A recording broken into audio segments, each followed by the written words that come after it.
బుడ్డ శనగలు నైటే నానబెట్టుకున్నాను. ఇప్పుడు ఒక 4 విజిల్స్ పెట్టి బుడ్డ శనగలు ఒక పొటాటో వేసి ఉడకపెట్టుకొని 2 టమాటో ఉడకపెట్టుకున్నా. ఇప్పుడు మనం మసాలాకి రెడీ చేసుకుందాము. దీనికి చపాతీ అన్నా పూరి అన్నా రైస్ కన్నా బాగుంటుంది ఇలా చేసుకుంటే.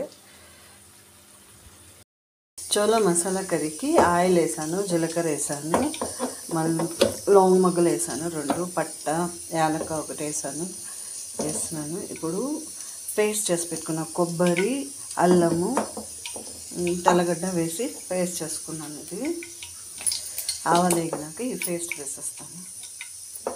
ఇలా పచ్చి కొబ్బరి, అల్లము, తెల్లగడ్డ వేసి దీన్ని పేస్ట్ చేసుకున్నాను. ఇప్పుడు టమాటో సపరేట్గా ఉడకబెట్టి పెట్టుకున్నాను. ఇప్పుడు దీన్ని ఆవాలు వేగినాక వేసేస్తాను.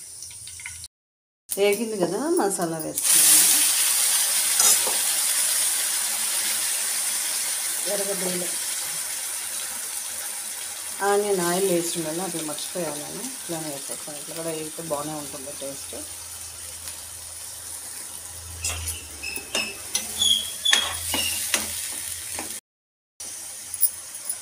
సోంపు, మిరియాలు కూడా వేసుకున్న దీంట్లో. ఇది చాలా గ్రేవీగా చాలా టేస్ట్గా ఉంటుంది పచ్చి కొబ్బరి వేస్తే. మీరు కూడా ఒకసారి ఇలా ట్రై చేయండి. దీన్ని ఆయిల్ వదిలేదాకా వేయించుకున్నాము బాగా.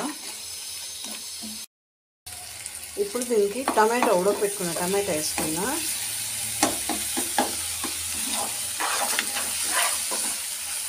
దాన్ని ఉడకపెట్టుకున్నాను కుక్కర్లో. ఇది బాగా మెత్తగా నాసైపోతుంది. దాన్ని ఒక 2 minutes అలా వేయించేసి చూసాను. ఇది చాలా టేస్ట్గా ఉంటుంది. అలా ట్రై చేయండి. కొబ్బరి కూడా తినాలి కాబట్టి నేను కొబ్బరి కూడా యూజ్ చేస్తున్నాను. ఎలాగోలాగా మన కొబ్బరి తినాలి కాబట్టి ఇలా యూజ్ చేసుకుంటున్నాను. చూసాను కలిసిపోయింది బాగా. ఇప్పుడు మిరప్పొడి అది వేసుకున్నాను.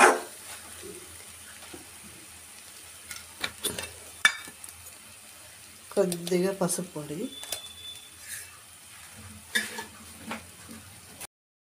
ఇప్పుడు ఒక 3 స్పూన్ వేసుకున్నాము. దీంట్లో ధనియాల పొడి అన్నీ ఉన్నాయి. దీంట్లోనే కారం తగ్గట్టుగా వేసుకున్నాము. సాల్ట్ 1 స్పూన్ వేసుకున్నాము. సరిపోతే వేసుకున్నాము. ఇప్పుడు దీన్ని ఇలా కలిపేస్తాం. మసాలా మిక్స్ చేసినాక మనం ఉడకపెట్టుకున్న చోలేని వేసుకున్నాం.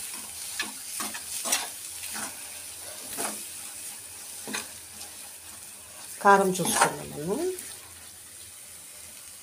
ఇప్పుడు ఉడకపెట్టుకున్న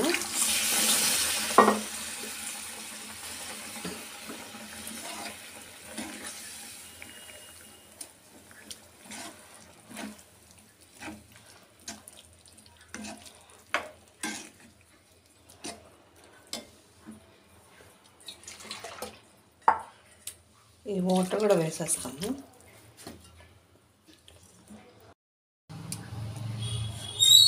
వేడిగా ఉంది కాబట్టి ఇలా కట్ చేసుకుంటాం. కర్రీ అయితే రెడీ అయిపోయింది. దీనిలో కొత్తిమీర వేసేస్తాం కాసేపు ఉడికినాక. కర్రీ చూసారా, చాలా యమ్మీ అండ్ టేస్టీగా రెడీ అయిపోయింది.